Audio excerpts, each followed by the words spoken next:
वंदना वंदना मुझको तारो प्रभु तारे जो चंदना मुझको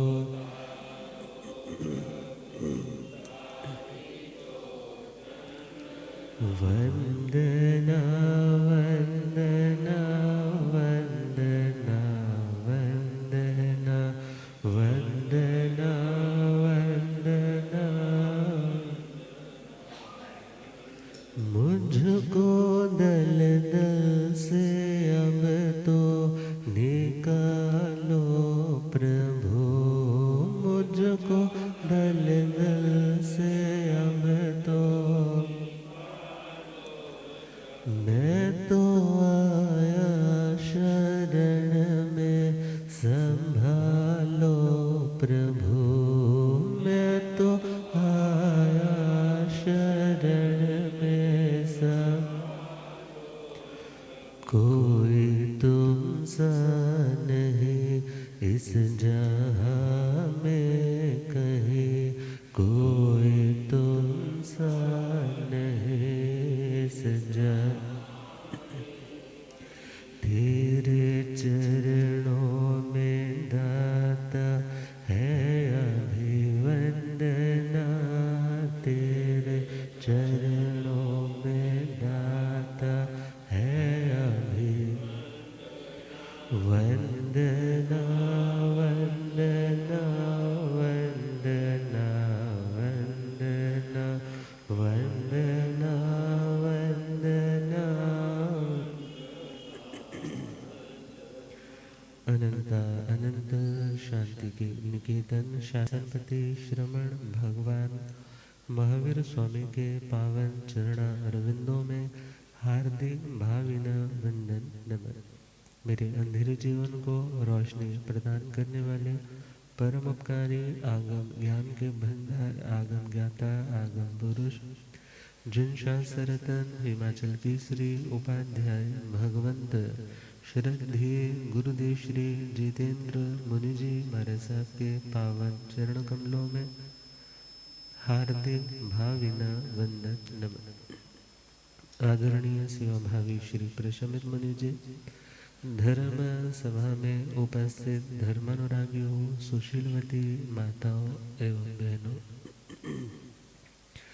असीम पुण्योदय से भाग्योदय से आप सबको संतों का समागम और वीतराग वाणी श्रवण करने का पावन सुअवसर मिल रहा है। श्रवण कर रहे हैं श्रीमद् उत्तराध्याय सूत्र प्रथम अध्ययन विनय श्रुति।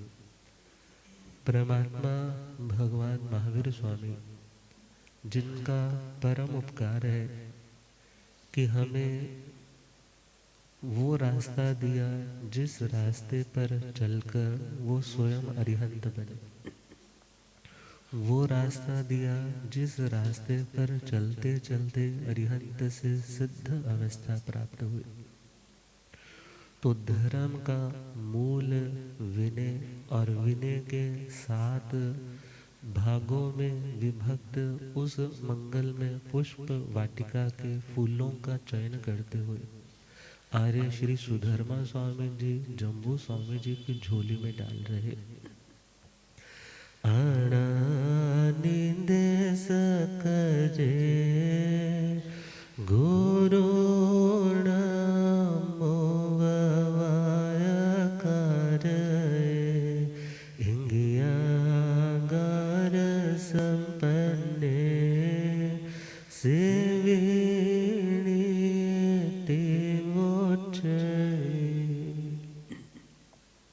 से विणीयति उच्चय से अर्थात वह व्यक्ति विनीत कहलाता है, उच्चय अर्थात कहलाता है। किन की नजरों में कहलाता है? परमात्मा की नजरों में। परमात्मा ऐसे साधक को, साधु को विनयशील कहते हैं। पहला पॉइंट आना नहीं दे सके, जो आज्ञा और निर्देश की पूर्ति करने वाला होता है। आज्ञा अर्थात जिसके द्वारा वस्तु और तत्व का पूर्ण रूप से ज्ञान हो सके। मेरे लिए क्या हितकारी है, मेरे लिए क्या अहितकारी है, क्या मंगल रूप है और क्या अमंगल रूप है, क्या हेय है और क्या उपादेय है। ऐसे तीर्थंकरों की या 14 पूर्वधर या 10 पूर्वधरों की जो वाणी है, ऐसे जो श्रुत केवली भगवान है, उनकी जो बातें हैं वो पूर्णतया प्रामाणिक है। उसे यहाँ पर आज्ञा शब्द से कहा।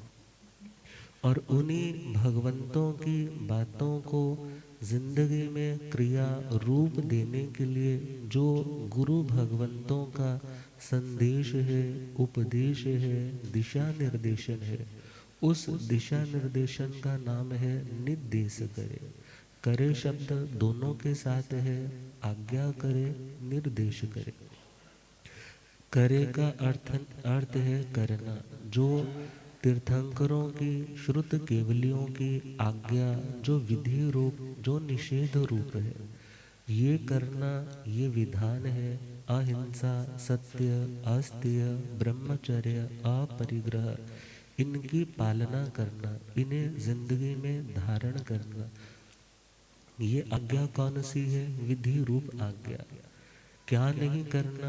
हिंसा नहीं करना, झूठ नहीं बोलना, चोरी नहीं करना, कुशील नहीं सेवना, आसक्ति की वृद्धि हो ऐसे संग्रह वृत्ति में नहीं पड़ना, रात्रि भोजन का क्या करना? त्याग करना।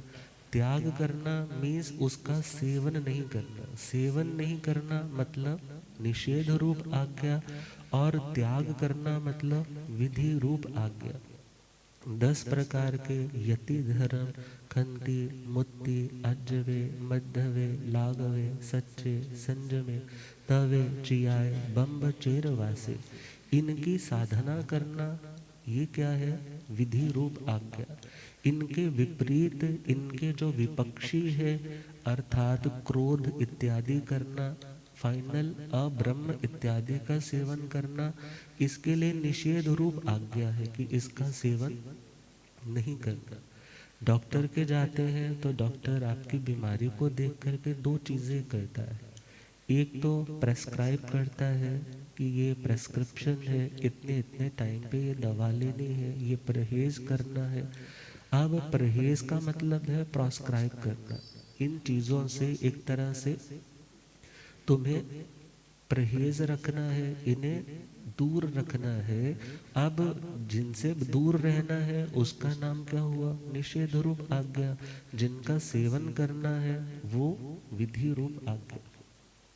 तो जो आत्मा आज्ञा और निर्देश, निर्देश अर्थात गुरु भगवंतों के परमात्मा की ही आज्ञा का फॉलो अप करवाने के लिए जो अपनी ओर से हिदायत, सुजेशन है, उन दोनों को जो करने वाला है, करने वाला मीन्स प्रैक्टिकली जिंदगी में ट्रांसलेट करने वाला, आचरण के रूप में उसे फॉलो करने वाला है। गुरु न मुव वाया कार्य, जो गुरुओं के शब्द आ गया ना यहाँ, गुरु, गुरुओं के उपपाद कारक अर्थात गुरुओं के समीप रहता है, गुरुओं के समीप रहता है। अब गुरु शब्द यदि पूरी तरह से समझना है तो अरिहंतो महदेवों का पाठ 36 गुणों गुरु मज्जा। एक गुरु की परिभाषा क्या है? सिंपल, जो निर्ग्रंथ है। जो कैसे है? निर्ग्रंथ है। और इजी वे में देखे तो जो जर, जोरू और जमीन के त्यागी है। जर पैसा, जोरू स्त्री और जमीन अर्थात प्रॉपर्टी, इन तीनों से जो किनारा कर चुके हैं वो कौन है? वो गुरु है। गुरु अर्थात जो गुप्त रहस्यों से हमें क्या करता है? गुप्त रहस्य जो मोक्ष के हैं, उन रहस्यों से हमें जागरूक करवाता है। जो अपने पास जो जो भी गुरु कृपा से उसने प्राप्त किया है वो शिष्य को लुटाता है, वो गुरु है। गु शब्द अंधकार का वाचक है और रू शब्द वहां पर प्रकाश का वाचक है। जो अंधकार से प्रकाश की ओर लेकर के जाता है, जो मिथ्यात्व से सम्यक्त्व की ओर लेकर के जाता है, जो हमारी धारणा जो मोक्ष के विपरीत बनी थी उस धारणा मान्यता बिलीफ सिस्टम को तोड़ करके हमारे बिलीफ सिस्टम को करेक्ट करता है, वो कौन होते हैं? गुरु होते। जो स्वयं उत्तम आचार से युक्त रहते हैं, औरों को उत्तम आचरण की प्रेरणा देते हैं, वो कौन है? यहाँ गुरु। तो कहा गुरुण मुव वाया कार्य। ऐसे गुरु, गुरु ऐसे थोड़े बन गए, क्योंकि गुरु कभी शिष्य थे। शिष्य अर्थात जिसे अपने बड़ों के शासन में रहना पड़ा है, उनके डिसिप्लिन में रहना पड़ा है। डिसाइपल शब्द शिष्य का वाचक है। और डिसाइपल कौन होता है? जिसे डिसिप्लिन में रहना पड़े। डिसाइपल कौन? जिसे डिसिप्लिन में रहना पड़े। डिसिप्लिन का मतलब अनुशासन। अनुशासन में रहेगा तो शिष्य भी एक दिन गुरु पदवी तक पहुंच जाएगा। और अनुशासनहीन रहेगा तो उसे कोई पूछने वाला नहीं हो। तो गुरुण मुव वाया कार्य, जो गुरुओं के अर्थात जिन्होंने अपने गुरुओं की सेवा भक्ति की है, अपने बड़ों के कहने में रहे हैं, उनकी आज्ञा को समझा है, माना है और उनसे जो सीखा है, इसके कारण वो परिपक्व हो चुके। कहते हैं आवे में कच्चा घड़ा डालेंगे तो धीरे धीरे वो पकने लग जाता है। एक अंडा है, उसके ऊपर पक्षी बैठ बैठ करके सेक दे दे करके उसको परिपक्व करता है। इसी प्रकार गुरुओं की जो सन्निधि है, गुरुओं की जो संगति है, गुरुओं का जो ऑरा है, गुरुओं का जो सामिप्य है, वो आत्मा की कच्ची अवस्था को परिपक्वता में कन्वर्ट करने में सहयोग देता है। इसलिए कहा कि शिष्य को क्या करना है? गुरुओं के समीप रहना है। कैसे रहना है? समीप रहना है। और कहा जाता है ये मत सोच कि खाली गिलास है, ये मत सोच कि खाली गिलास है, ये देख कि सुराही के पास है, कभी तो भरेगा। और यदि बैठे ही गलत लोगों की संगति में है तो उनके लिए कहा जाता है अगर आग के पास बैठोगे जाकर, अगर आग के पास बैठोगे जाकर तो एक दिन उठोगे तुम दामन जलाकर। ये माना कि दामन बचाते रहे तुम, ये माना कि दामन बचाते रहे तुम, मगर सेक तो नित खाते रहे तुम। अर्थात बुरे लोगों की जो संगति है, धीरे धीरे धीरे धीरे संक्रमण की तरह वो सामान्य अपरिपक्व इमेच्योर साधक को धीरे धीरे अपने मार्ग से च्युत अर्थात उसको भटका देती है। इसलिए कहा किनकी संगति में रहे? जो परिपक्व है, जो गुरु है, उत्तम आचार के धनी है। और उप का मतलब है समीप, और उनके समीप रहना। और इसी का दूसरा मीनिंग दिया जाता है गुरुओं की शुश्रूषा करना। गुरुओं की शुश्रूषा का मतलब श्रोतुम इच्छा इति शुश्रूषा। सुनने की जो इच्छा है उसका नाम है शुश्रूषा। सुनने की इच्छा जिसके मन में है कि मैं अपने बड़ों की आज्ञा को सुनूं, ये मेरे को कुछ संदेश दे, उपदेश दे, वह क्या कोशिश करेगा? समीप रहने की। और जो रहेगा ही दूर, उसको ना आज्ञा सुनने को मिलेगी, ना सेवा का उसे मौका मिल पाएगा।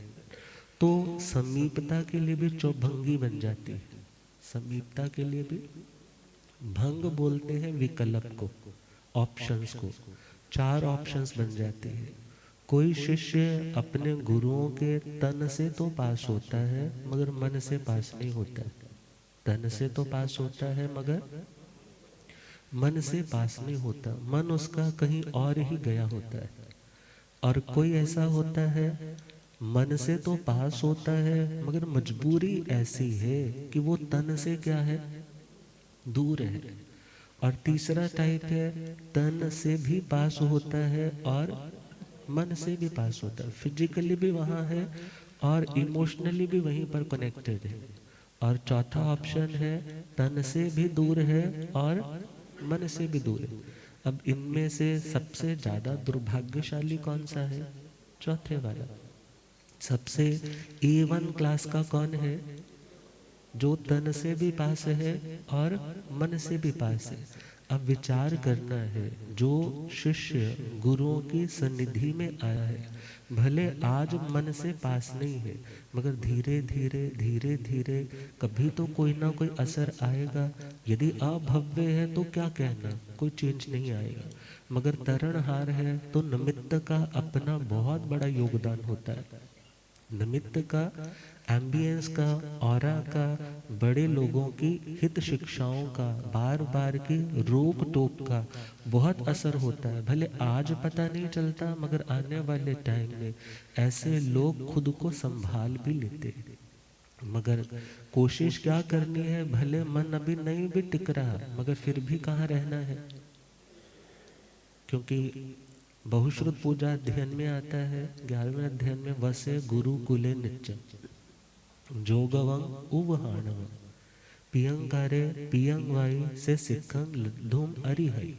अर्थात जो शिष्य गुरुकुल में वास करता है, गुरुकुल में वास मतलब गुरु के समीप रहता है, गुरु के आज्ञा के घेरे के अंदर रहता है, तो ऐसे शिष्य ही शिक्षा का, ज्ञान का अर्जन करने के लिए एलिजिबल होता है।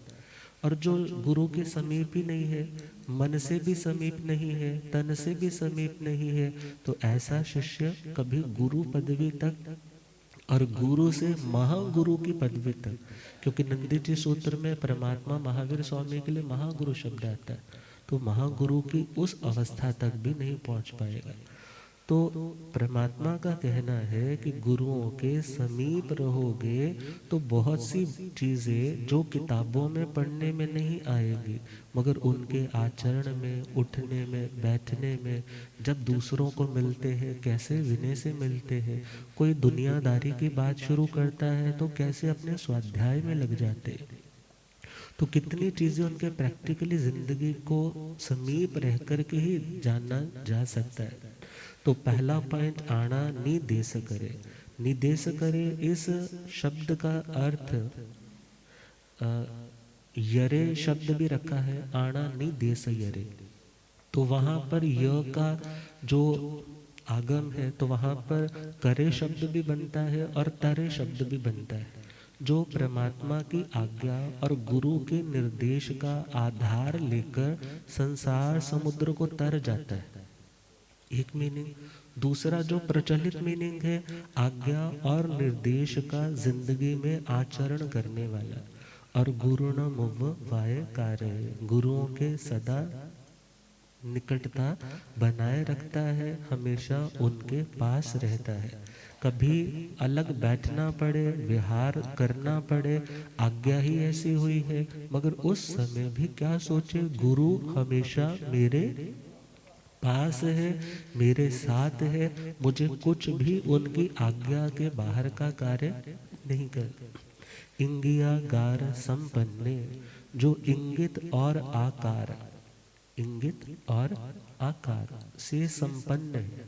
संपन्न शब्द, कोई व्यक्ति पैसे की दृष्टि से संपन्न होता है, और विपन्न शब्द का अर्थ है निर्धनता। संपन्नता का अर्थ है प्रॉस्पेरिटी, तुम्हारी जिंदगी में बहुत खुशहाली है। तो परमात्मा कह रहे हैं, जो अपने गुरुओं के इंगित और आकार को समझने में बड़ा ही संपन्न है, अर्थात उनके इंगित, इंगित का मतलब है ऐसी सूक्ष्म, सूक्ष्म मतलब मोटी बुद्धि वाला, जिसे समझ नहीं पाता, मगर सूक्ष्म बुद्धि वाला ही सूक्ष्म चीज को समझ पाता है।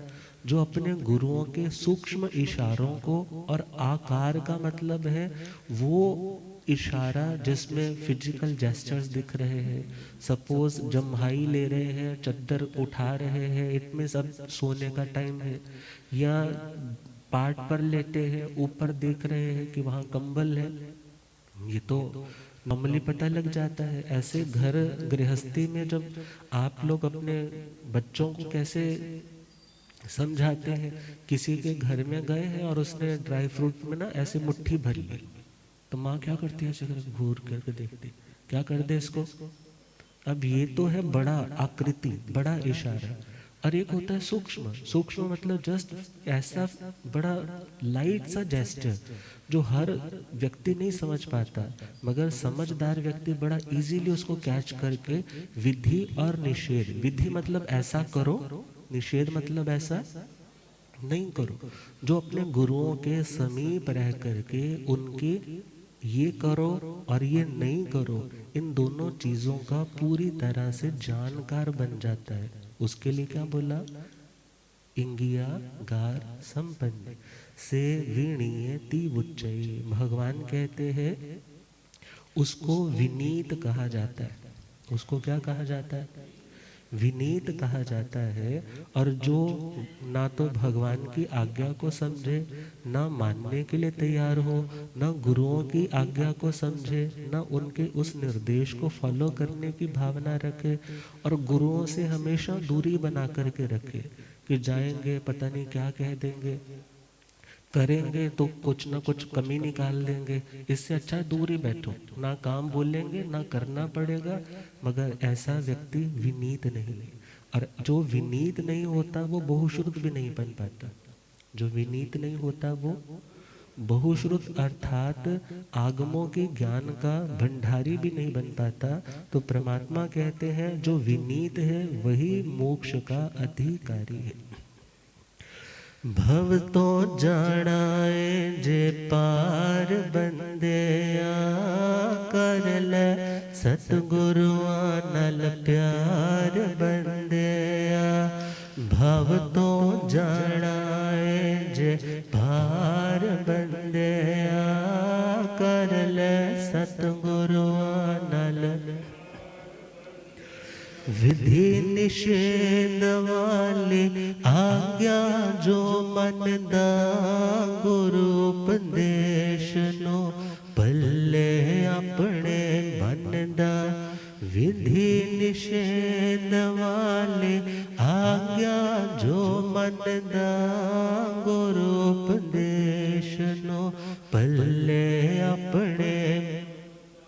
तन और मन कर देवे सेवा चे कुर्बान, गुरु परमात्मा इस युग दे है भगवान। तन और मन कर देवे सेवा चे कुर्बान, गुरु परमात्मा इस युग दे है। ओ गुरु बिन हो जानिए हार बंदिया, कर ले सतगुरु नल प्यार। ओ गुरु बिन हो जानिए हार बंदिया, कर ले सतगुरु नल प्यार। ओ भव तो जानाए जे पार बंदिया, कर ले सतगुरु नल। अपने गुरुआं दे समझे जो इशारे, चमके ओसने परभास फिर तारे। अपने गुरुआं दे समझे जो इशारे, चमकण ओसने परभास फिर तारे। ओ सच्ची दौलता गुरु आप लुटाते ने, झोले जो पांदे ओ मौज उड़ांदे ने।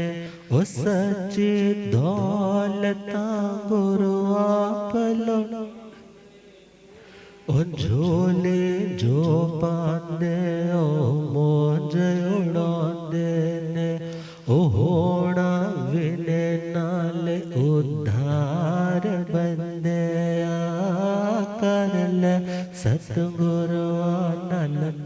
पार, होना विनय नाल उद्धार, बंदया कर ले सतगुरु नल। ओ भव तो जाना जे पार, बंदया कर ले सतगुरु नल प्यार। ओ भव तो जाना जे पार, बंदया कर ले सतगुरु नल। और जब गुरु अच्छे लगने लग जाए ना तो सोचना हमारे अच्छे दिन आ रहे हैं, और जब गुरु बुरे लगने लग जाए ना तो सोचना हमारे ही बुरे दिन आ रहे हैं। तो परमात्मा का कहना, एक विनयशील आराधक को, विनयशील बनने वाली आत्मा को क्या करना है?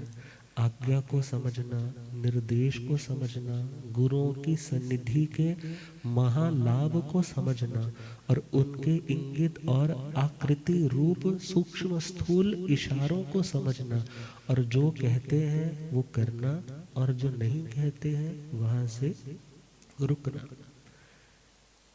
एक माँ जिनका बेटा गुरुकुल अवस्था व्यवस्था पढ़ करके कई सालों के बाद लौटा, माँ ने भव्य स्वागत किया। बच्चा भी माँ के चरणों में दंडवत लेट गया। आंखों से प्रेम के आंसू है माँ के, और बेटे के मन को भी संतोष है कि मेरी माँ वास्तव में मेरे प्रति इतना स्नेह रखती है कि जो इतने वर्ष मेरे बिना रही। मेरे तो वहाँ बहुत से मित्र बन गए, मगर माँ ने कैसे अपना जीवन निर्वाह किया? माँ ने गले से लगाया और घर को लेकर के पहुंची है और कह रही है, बेटा तू स्नान कर, तब तक मैं तेरा नाश्ता बनाती हूँ। अब बच्चा बहुत समृद्धि है, चांदी का गढ़वा लिया है, और साथ में बाल्टी में पानी भर करके, मटकों में पानी भर करके, उस टाइम की व्यवस्था, और पानी इत्यादि लेकर के स्नान करने के लिए चौकी लगा दी। 7 मंजिली भव्य महल है, मगर पढ़ाई के लिए तो बाहर ही भेजते गुरुकुल व्यवस्था। और जैसे ही बच्चा स्नान करने लगा तो माँ का मन कहने लगा, चलो, जब बचपन में था तब नहाया करती थी, नहलाया करती थी अपने हाथ। बच्चा कितना भी बड़ा हो जाए, बच्चा तो क्या रहता है, माँ के लिए तो बच्चा ही रहता है। अब पहुंच गई वहां पर, कहने लगी, बेटा ये गड़वा मुझे पकड़ा दे, मैं ऊपर से पानी डालती हूँ तो शरीर को मल ले। अब जैसे ही डाल रहा है पानी, और माँ के प्रेम के कारण मना भी नहीं कर पाया। अब माँ जैसे जैसे गड़वे से ठंडा ठंडा पानी ऊपर से डाल रही है, गर्मियों के दिन है, और इतने में आंखों से आंसू बहने लगते। आंखों से जैसे ही अश्रुधारा, कुछ गरम गरम सा महसूस हुआ कि पीठ पर कुछ गरम गरम सा गिरा है। अब ऊपर मुख उठा करके देखा तो माँ की आंखों में आंखें सजल है, आंखों से अश्रुधारा है। माँ से पूछा, माँ क्या हुआ, आपकी आंखों में आंसू क्यों है? ये नहीं है कि माँ रो रही है तो रोती रहे, आज वाला टाइम नहीं था, पुराने वाला टाइम था। पुराने वाला टाइम था तो सुखी भी बहुत थे, रिश्तों में मिठास भी बहुत थी, केयर भी बहुत थी। माँ कहने लगी, नहीं बेटा कुछ नहीं। नहीं माँ बताओ ना क्या हुआ, मैं कुछ खाऊंगा नहीं आज में, तो यदि आपने नहीं बताया तो मैं आज पूरा दिन कुछ नहीं खाऊंगा। माँ कहने लगी, बेटा ऐसे जिद नहीं करते, तो बताओ ना, यदि बताने वाली कोई बात है तो बताओ, यदि नहीं बताने वाली बात है तो मैं जिद नहीं करूंगा। माँ कहने लगी, तेरे देह को देख करके मुझे तेरे पिता का स्मरण हो गया। कभी ऐसी जवानी, कभी ऐसी सुंदरता तेरे पिता के देह पर भी थी, मगर उन्होंने अपना संपूर्ण युवा अवस्था का वो सुकुमार धन विषय भोगों की आग में, भट्टी में डाल करके स्वाहा कर दिया। मैं सोचती हूँ कहीं ये युवा अवस्था आज तेरे तन पर आई, तेरे साथ भी कहीं वैसा ना हो जाए। तो माँ मुझे क्या करना चाहिए? कहने लगे मैं तो इतनी ज्ञानी नहीं हूँ, इतनी पढ़ी लिखी नहीं हूँ, हम मेरे गुरु है जो तुम्हें कुछ मार्गदर्शन दे सकते हैं। स्नान किया है, कहने लगा नाश्ता बस पोटली में बांध दो, रास्ते में करूंगा, मेरी माँ जो चाहती है पहले वो काम करके आऊंगा। पहुंच गए हैं वंदन करके उन्हीं गुरुओं के समीप, और पहुंचे, कहने लगे भगवान मेरी माँ की आंखों में आज आंसू आए, वो चाहती है कि तेरे पिता की भांति तेरा यह युवा अवस्था का धन विषय भोगों की भट्टी में न चला जाए, तो मुझे कृपा करके बताए कि मैं अपने जीवन को सफल सार्थक कैसे बना सकता हूँ। तो गुरु पहचान गए कि ये तो उस श्राविका का, उस भक्तन का बेटा है। कहने लगे बेटा दो चीजें हैं, एक है अच्छी और एक है बुरी। हर व्यक्ति को मिलती है मगर कोई व्यक्ति उसका लाभ लेता है, कई उसी मिले हुए अवसर का क्या कर देता है, उस अवसर को पानी में जैसे सोने की अंगूठियां बहा देता है, बस यूं ही बहा देता है। तो कहने लगे बेटा तीन चीजें हर व्यक्ति को मिलती है, तन धन और आयु। तन धन और आयु। और कहने लगे विषय भोग में तन गयो, लक्ष्मी गए खान पान, आयु गए कलेश में, तीनों गए न काम।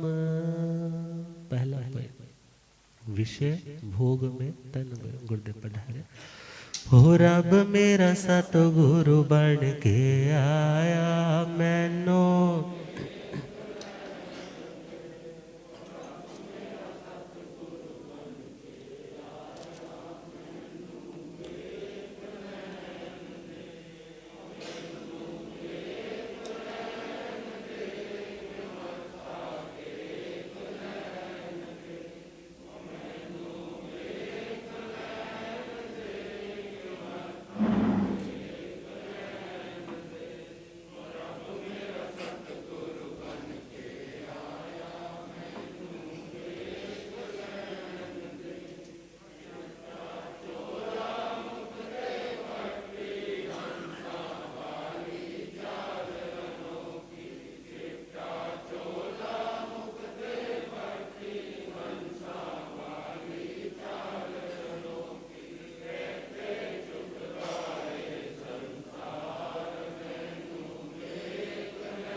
हो केड़ा माले बन के आया मैनो,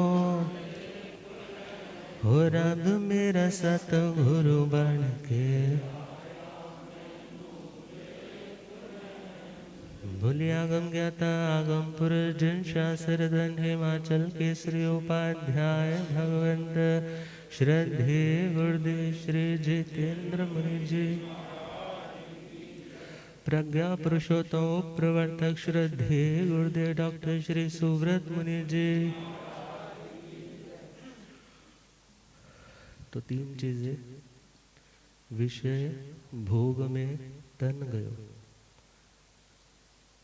इंद्रियों के विषय भोगने में, शब्द रूप गंध रस स्पर्श, इनकी अनुकूलता को पाने के लिए जिसने अपनी जिंदगी की अनमोल घड़ियां बर्बाद कर दी, कहा ऐसे व्यक्ति ने जिंदगी में कुछ कमाया नहीं, बल्कि कर्जा ही सर पर उठाया। लक्ष्मी गई खान पान, पैसा मिला, मगर पैसे से क्या किया? खा लिया, पी लिया, पहन लिया, मगर इसके अलावा उस धन का कोई सदुपयोग नहीं किया। आयु गई कलेश में, तू मैं लड़ने में, झगड़ने में। पैसा तो था मगर डोमिनेटिंग रहा, दबाने में। दूसरा बोला कैसे? अर्थात पैसा जब तक जेब में रहे तब तक ठीक रहता है, मगर जब वो पैसा दिमाग को चढ़ जाए तो ठीक नहीं ना रहता। तो उसने अपने पैसे का दुरुपयोग ही किया। कहा जिन लोगों ने इन 3 चीज़ों को प्राप्त करके इनका उपयोग सही डायरेक्शन में नहीं किया, उनकी जिंदगी नाकाम रही। नाकाम मतलब किसी काम की नहीं, निकम्मी जिंदगी रही। अब जिंदगी अच्छी कैसे होती है? मैं ये स्टोरी सिर्फ स्टोरी सुनाने के लिए नहीं सुना रहा, हमने इसी गाथा के साथ उसको रिलेट करना है। तो उसको कल सुनेंगे। तो इन्हीं मंगलमय भावों के साथ श्रद्धे बड़े महाराज साहब कृपा करेंगे। ओम शांति।